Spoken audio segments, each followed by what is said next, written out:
Hi friends, welcome to Zeenath'sworld. இன்னைக்கு நம்ம சேனல்ல நம்ம பண்ண போற ரெசிபி சூப்பரான டேஸ்டான காடை ஃப்ரை தான் பண்ண போறோம். ஹோட்டல் ஸ்டைல்ல இது எப்படி ஈஸியா டேஸ்டா சிம்பிளா பண்றதுன்னு உங்களுக்கு நான் இப்போ சொல்லி தர போறேன். இப்போ நான் ஒரு 4-5 காடையை க்ளீன் பண்ணி கட் பண்ணி நல்லா கழுவி ரெடியாக வச்சுருக்கேன்.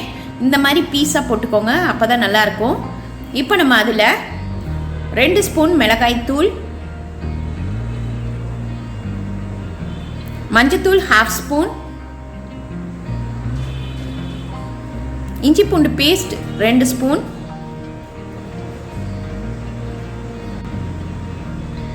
கார்ன்ஃப்ளவர் மாவு ஒரு 2 ஸ்பூன் போட்டுக்கோங்க, தயிர் 2 ஸ்பூன், கரம் மசாலா 1 ஸ்பூன்,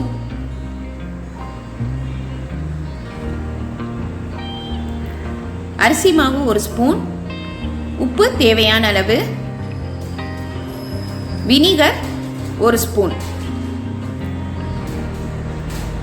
இப்போ இந்த மசாலாலாம் நல்லா காடையில் படுற மாதிரி நம்ம நல்லா பிசைஞ்சு நல்லா பிரட்டி வச்சுருங்க. மசாலா எல்லாம் நல்லா அது உள்ளே நல்லா போகணும்.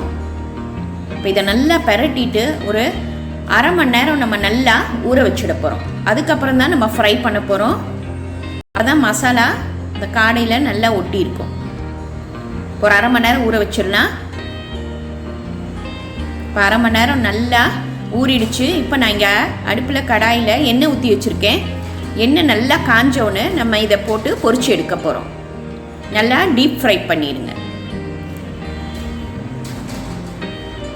அடுப்பை கொஞ்சம் சிம்மில் வச்சுக்கோங்க. அப்போ தான் உள்ளே நல்லா வெந்துட்டு வெளியே நல்லா கிறிஸ்பியாக இருக்கும்.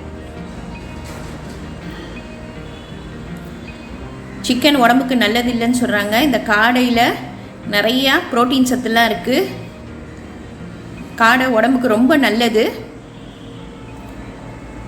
இதை நம்ம 5 to 10 மினிட்ஸ்க்குள்ளேயே நம்ம இந்த காடையை ஃப்ரை பண்ணி எடுத்துடலாம். சிக்கன் பிடிக்காதவங்க இந்த காடை ஃப்ரை சாப்பிட்லாம், ரொம்ப டேஸ்ட்டாக இருக்கும். பசங்களுக்கும் கண்டிப்பாக பிடிக்கும்.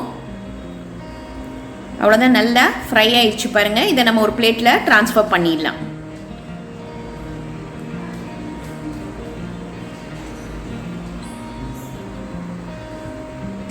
நல்லா சூடாக சாப்பிட்டா ரொம்ப டேஸ்ட்டாக இருக்கும்.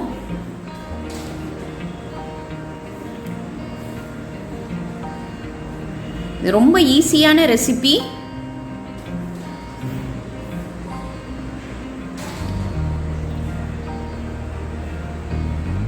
இன்னைக்கு இதை ட்ரை பண்ணி பாருங்க.